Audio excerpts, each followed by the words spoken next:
You always surprise me. Hello.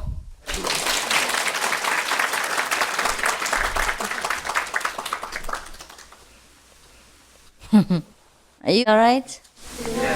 Are still many around here? Yeah. Not bad, huh? Oh, you still here? And they told me you gone. This guy. Yeah, you. Tomorrow night. Yeah. You were invited, but you missed your chance. Perhaps you have learned the art of invisibility. We can't find you. Too bad, just to let you know now. So your mouth can water.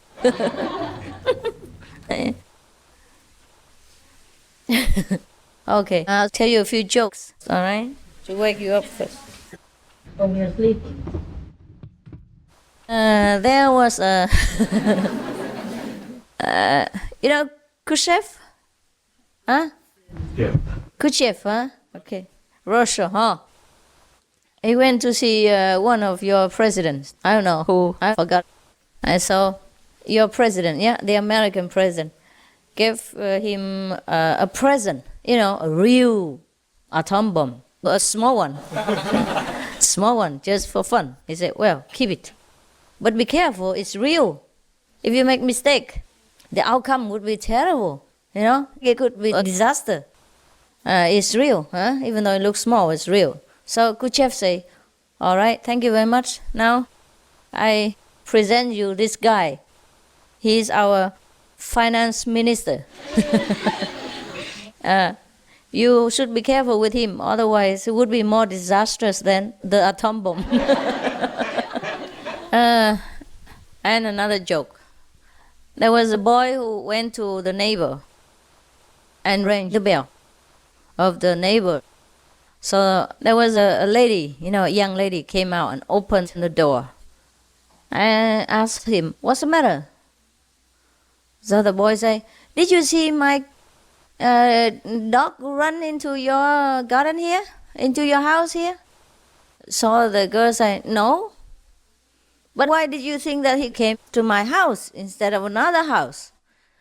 So the boy said, well, I have to say something like this, otherwise how can I get to know you? This is one of the tricks. Just like there was a guy who was driving on the highway, and then suddenly he saw a guy who was running, just waving for hitchhiking, yeah? Waving for a lift, yeah? And so he stopped. And then he saw the guy from the corner of the street just run to him and looking, very tired, exhausted, like something was very urgent, you know? So he opened the door and let him come in. So after he came in and he drove away, and then he asked the hitchhiker, well, what's the matter? What's wrong? You look in such a state of desperation and emergency. So the boy said, well, I always pretend to look like that, otherwise I never get a lift.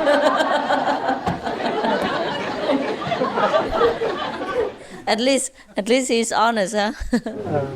Okay.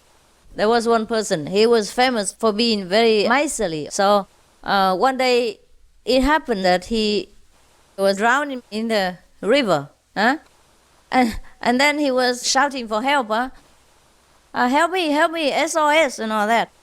And then there was a man with a boat rolling around and said, okay, I could help you, but it's $100, huh? So the man said, what? $50, all right? He's bargaining, $50, all right? The boy said, no. I said, 100 and it's 100.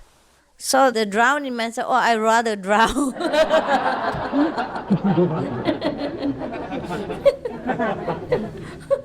Did I tell you a story about the faith? Similar story? Yeah? There was a man who fell, yeah? From a cliff and was hanging, like a cliffhanger, hanging on a branch of a tree. He missed death by 1 millimeter. So he was shouting for help. Help me, save my life. So nobody answered. Then he kept shouting again, "Oh, please, God, please help me. Nobody here. God, you must help me." Yeah. And then suddenly there was a voice from the sky saying, "I can help you, but you must trust me completely, 100%. And so the man, hanging on the branch of the tree said, "Yes, yes, God, I trust you 100% completely. Please help me quickly. I can't hold on anymore." So God said, "Okay, now you let go of your hand and then I will save you." So the man said, "Oh God, is anybody else out there?"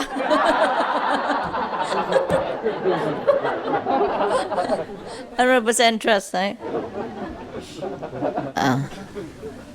I think you know that story already, right? Huh? No, you didn't? Okay. Okay, there's another story, just to wake you up. A man came back from work and then saw his 5-year-old son who came running to him and said, "Oh, Papa, Papa, the wardrobe, there's a ghost inside the wardrobe. In your bedroom, there's a ghost inside." So Baba said, "No, there's nothing there, honey. Hey, you must be mistaken." Say, "No, Baba, I saw him. There's a ghost inside your wardrobe, in your bedroom." Oh, and then he dragged the Papa, to his bedroom. So the Papa, just to show the baby that there's nothing there, he just opened the wardrobe, say, "Now, look here, there's nothing inside. I will show you. There's no ghost, nothing. You will see." And he opened, and he saw his best friend hiding inside the wardrobe in his own bedroom, yeah, and his best friend hiding there with his birthday suit on. Oh. And so, my God, and the friend just stood there trembling, and the father, dragged the best friend out and scolded him severely, and nearly cried, saying, "My God, John, all my life I trusted you. All my life I respected you. All my life I helped you. I helped you when the lawyer wanted to confiscate your property because you didn't have the money to pay mortgage. All my life I respected you and loved you so much. And now look at what you do. You repay me this way. You have nothing else to do except to pretend to be a ghost to scare my 5-year-old son like this." "And that's how you repay me?"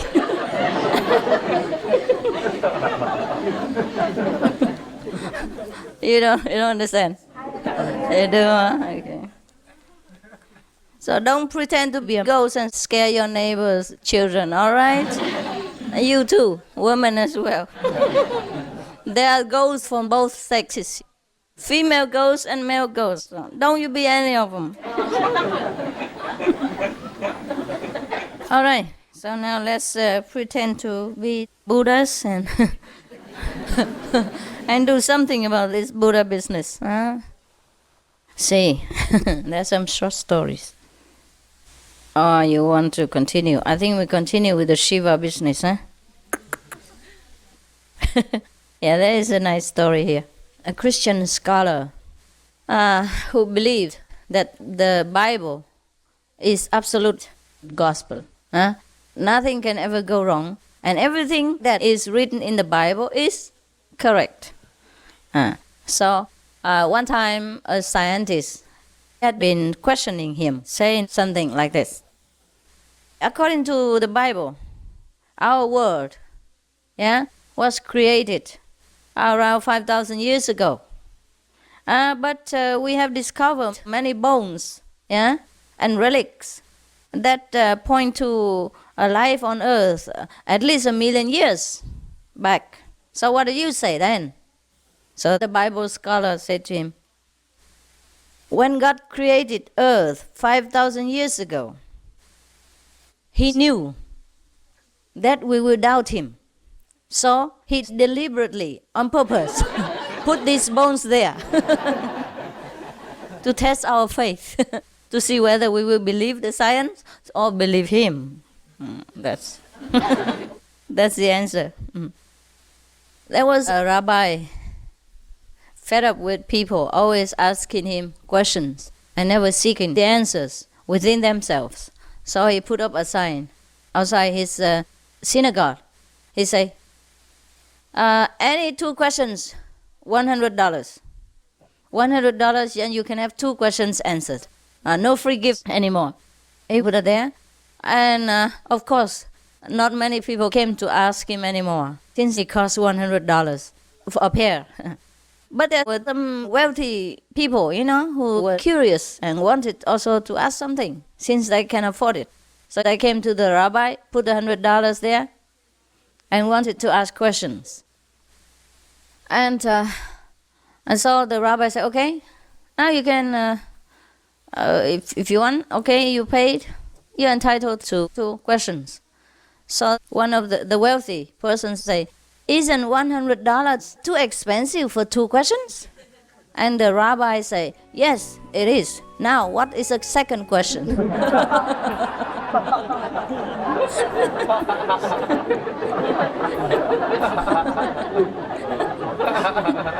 Later, I will do the same trick to you.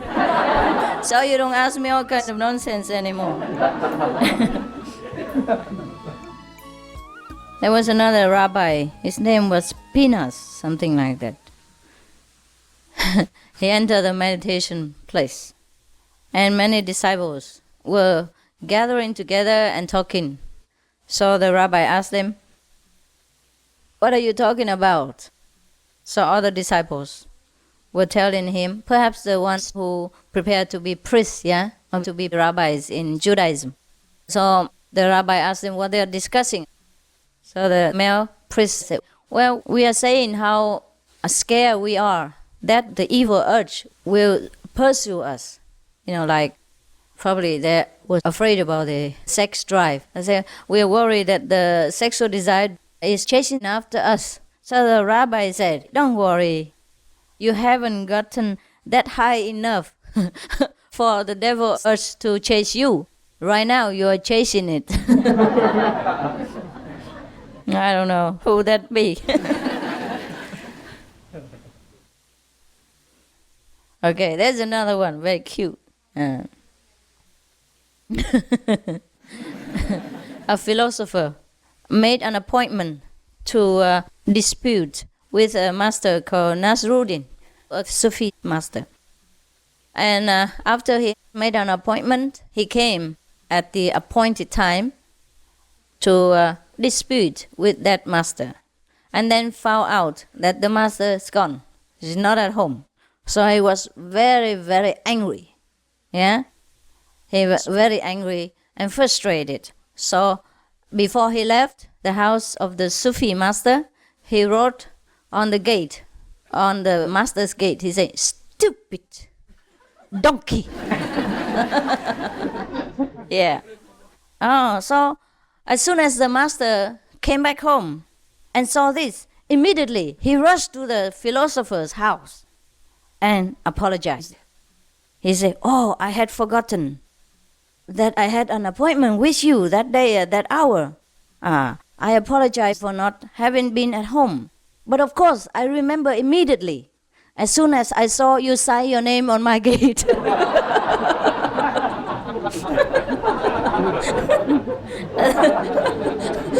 This is good, huh? It's good.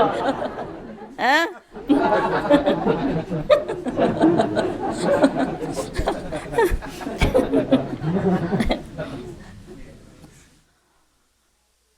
So don't sign your name like that everywhere.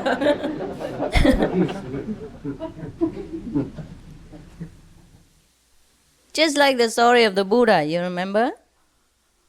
That somebody came to the Buddha and scolded him and humiliated the Buddha all morning, the whole morning long. He just stood there and humiliated the Buddha and called him all kinds of bad names and cursed him and scolded him in every way possible. And the Buddha didn't say anything. He just smiled and sat there. So after a while, the man said, I have been degrading you all morning.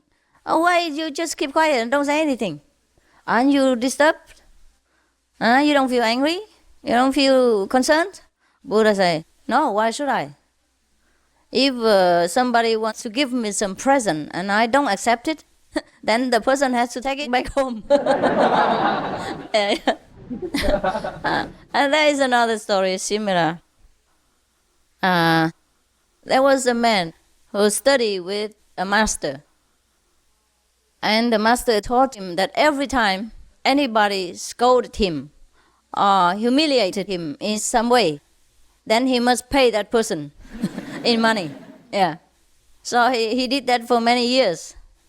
Until one day his master said, okay, now you don't have to pay anymore. It's okay. No more. So he left the master and went to another city. And there he saw another master sitting in front of the gate of a city and humiliated everybody who passed him by. Everybody who passed the master by, he just scolded them, cursed them, and humiliated them, all kinds of things. And when it came to the student's turn, as he passed by, that master also scolded him and humiliated him in all ways. And the student began to laugh very loud. So that master was surprised, say, why are you laughing? Everybody was upset. Or you are the only one who laughs when I scold you for no reason. So the student said, all these years I have to pay for people when they scold me, and today you scolded me for free. I'm so happy. That's why I'm laughing. So the master now knows his match. Yeah? So he invited the student to come into his city and give everything to him as his successor. The city happened to be a spiritual practicing center, yeah? And the master and the disciple has built it up as a city. And everything inside, every precious thing, and all the disciples around the world also belong to that student now. Because the master has found a successor. So that's very good that we should be used to with hardship and humiliation. Huh? Maybe one day we'll get the whole city, you never know. Or maybe Shihu Center at least. Huh? Well, it's another city, but it's pretty. Huh? It's pretty enough. And I'm also looking for a successor. I might sit in the front gate and scold everybody.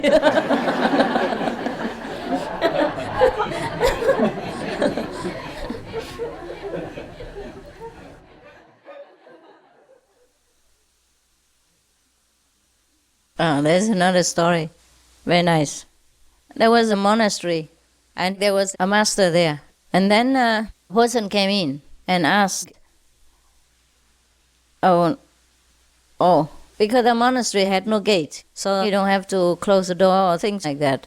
Similar to ours here, we only zip up the tent when we want to keep the wind, yeah, and the light out. That's all. And zip it up and zip it down. It has no gate actually.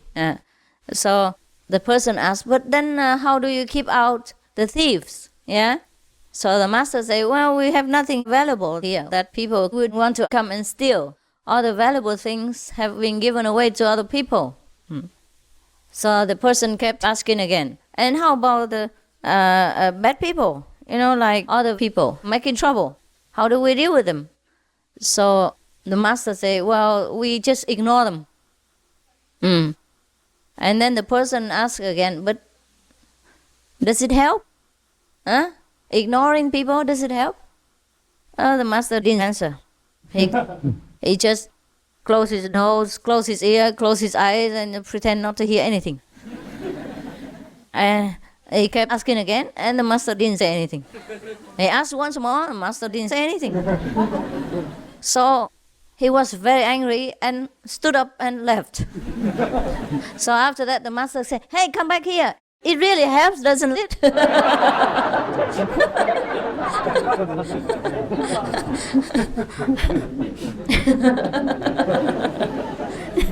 Yeah, demonstration is better than lecturing. It really helps. So it's a good lesson for us. If people annoy you, you just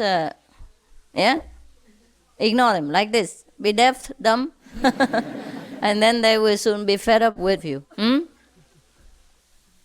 Yeah. That's what I do sometimes. But it doesn't help. I must tell you the truth. It doesn't work here. I don't know why.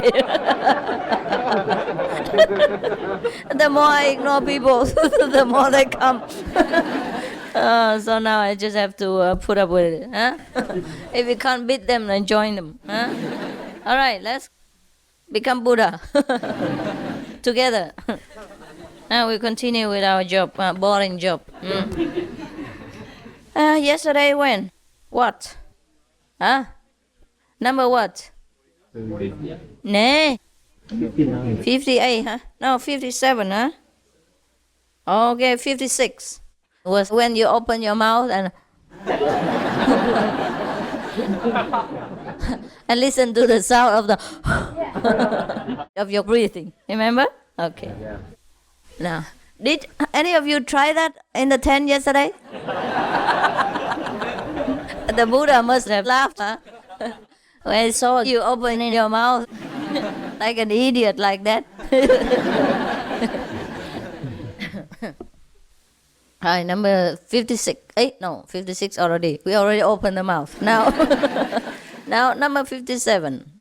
When sitting on a bed or on a seat, let yourself become weightless and beyond mind. What does beyond mind mean?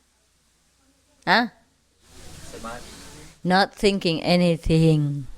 But you try, I bet. 1 second only. Okay. Beyond mind, meaning in samadhi, yes, beyond thinking, yeah? Beyond calculating. Because when there is a mind, there is thinking. There is running around, there is calculating, and all kinds of garbage going on. Now number 58. In a moving vehicle. Well, this is for driving people. Oh, but don't do it.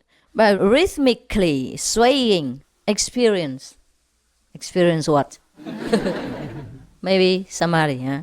But I would not advise this to the driving people, huh? Or in a still vehicle, letting yourself swing in, slowing invisible circles. Did you ever do that? Well, you can try.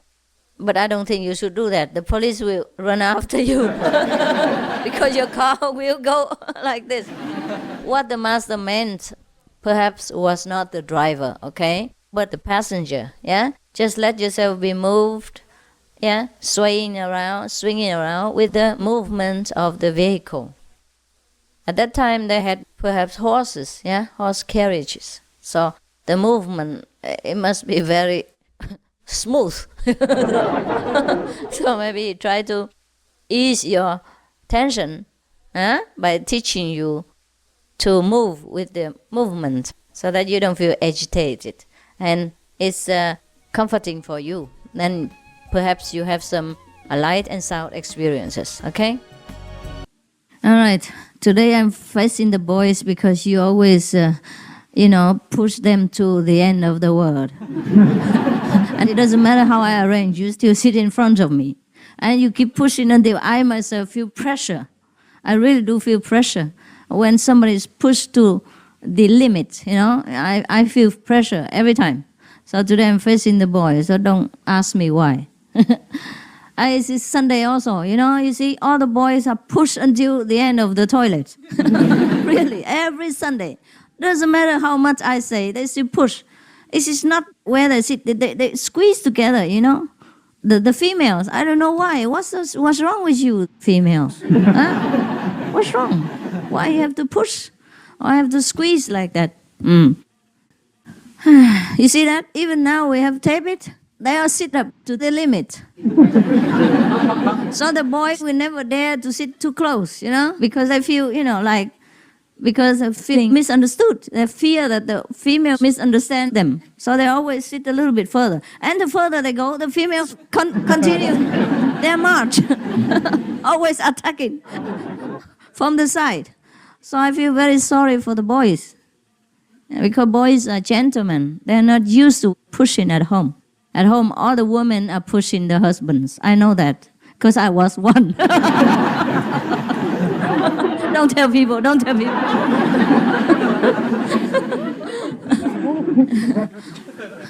Women used to getting what they want at home, yeah, by using all kinds of tactics, like being sweet and being honey and all kinds of things. That's why you see how so many women come to retreat. Because most men stay home earning money, taking care of the babies. Yes, honey, I love you. Now, goodbye. I'm going to see Master. You take care.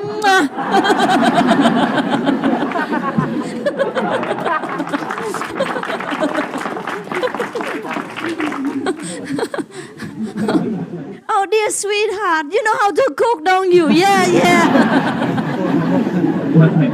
And the children are very beautiful, aren't they? Yes. Just like that. And then, okay. Sunday full of women. And the women sit there. Even if man and woman came here, mostly the men would take care of the children for the woman to sit. And they push all the time. You better check your inner beauty. Be fair and square. Okay? Don't always use your lovely trick to run over your husband. Yeah, because the account will be kept in heaven. Well, at least it's kept here. Look at that. You see the tape? Where it is? I know. If I tape it right here, you would never see me again. See that? You see that? I tape it up to there, yeah? But still, they are in front of me. See that? You see that? That's why I told the boys, tape it right at the end. See, they are still in front of me. Just like that. And yesterday, they say, okay, then let the boys sit in the front. You saw yesterday? And then all were pushed into two thin lines. From the gate to the end of the world. You saw that? Yeah? And then all the women concentrated in front here. So more or less, the boys hardly see Master at all because they sit right there. And at the end of the gate, they have been pushed into two lines, very thin lines. So it's the same. It's my out to send. I have to see all the women here. Only a few, monks here and there. Because they are not pushed monks. Oh my God! I say I gave up. Women, they're genius. They're genius. It's good that I'm a woman and know all their tricks. Otherwise, do you think you can sit here and laugh? Or you probably sit somewhere down there, down the stream, 3 miles away, and comforting yourself as if hearing Master's voice is better than nothing. I tell you. You saw that. You saw all the performance, no? Since the retreat day up to now, did you see the performance? Yeah? Oh, they're so clever, all these women. No wonder since old times, all the practitioners are afraid of women because of the seat problem. Yeah. That's why the Buddha did not want to accept women in his Sangha. He was afraid there would be no seats left for the monks.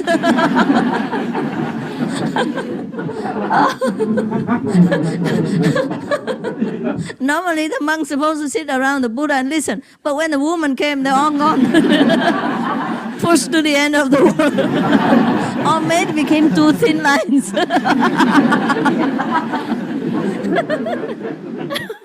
God. Oh my God. You see that? You see that? I sit in the middle, yeah? And to be fair, the tape should be right in the middle here for both of you. But even then, we put right on the end, and they're still in the middle. And you're still there.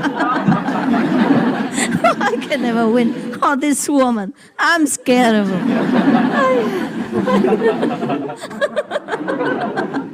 And you're laughing.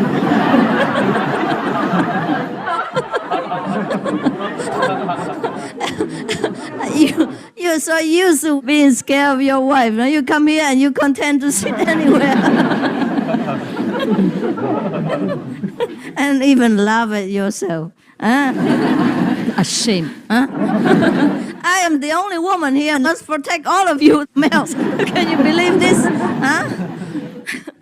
And when I saw in the kitchen, even the females' food is more than yours. Other females counter there, they have more food. All kinds of food. Even the fruits are better. Much more variety of fruits.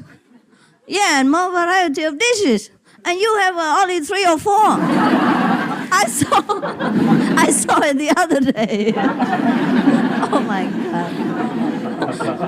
Yeah, you have to protect yourself. I'm alone, I can't do it all the time.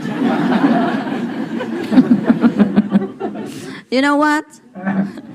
To be loved by your wife is not to be scared of her. You have to make a man out of yourself. Really. It's not that you always obey your wife, then she loves you. No. Women hate cowards. You have to stand up and be something. Be the man of the house. Be the owner of your abode. Be the master where you are. You have to speak whatever is right. And you have to protest whatever is incorrect. You must be a man above all in order to earn the respect of a wife or any woman. If you are the wife, would you love a man the way they behave like a coward? Always yes, madam, no, madam? Any woman doesn't like a weak man.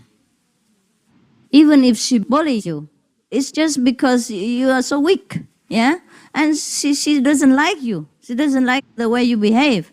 So she continues to throw tantrums around. Just because you are not the one that she likes. You know, she expects you to be more manly, yeah? More courageous. So be that. And then you get more love and respect from a woman. If the worst comes to the worst, you're kicked out of the house and become a bachelor again. Which you have been from the beginning until the day you begot your trouble. So you better get used to the idea. The worst thing that could happen to you is that you become a bachelor again. Is that so bad? You have been there for 20 years at least. Since the day you were born until you were 25, you were a bachelor. So what's the problem with that? Why do you fear to lose a woman when the world is full of them? If you don't match each other and you cannot endure anymore, well, you're free. Okay? Or become a man. Become a real husband. And show the woman her place. Be a woman. It's nice to be a real woman. So allow them to be by allowing yourself to be a man. And so don't blame women when they talk about equality and women's right and wrong and all that kind of thing. Just because they don't have a man they can worship. They look down upon men. That's why they ask for equality. If they loved and respected a man, they would love to stay in their womanly place and be very happy about it. It's just because a man in their house doesn't show them the authority, doesn't show them a sure-footed attitude of a mature and confident man. So they think men are up to no good. Why should he earn more wages than me, my husband, when he's such an idiot? Whatever I tell him to do, he does it. Even if I'm wrong, he doesn't correct me. Even if I say something bad, he never dares to answer back to me. So what kind of qualification does he deserve to have more money than me? Understand? Yeah. Show them your intelligence. Show them your gentleness, but firmness. Show them your love, but from a manhood standpoint. Men are made different from women. That's okay. There's no need for women to become men and no need for men to become a woman. Yeah? God made both of us so we enjoy each other's rights and company. And should now you desire company, then you make it a good one. If you keep always being scared of your wife, then you make your family a hell for her, for your children, as well as for yourself. So it's your duty toward yourself, toward your wife, toward your children, to make your house a better place, a more proper place to live as family members. In a family, a man must be a man, okay, to make a good example for your sons later. And a woman should be a woman to make a good example of femininity for the daughters in the future. Each one must have their place and take care of their own duty.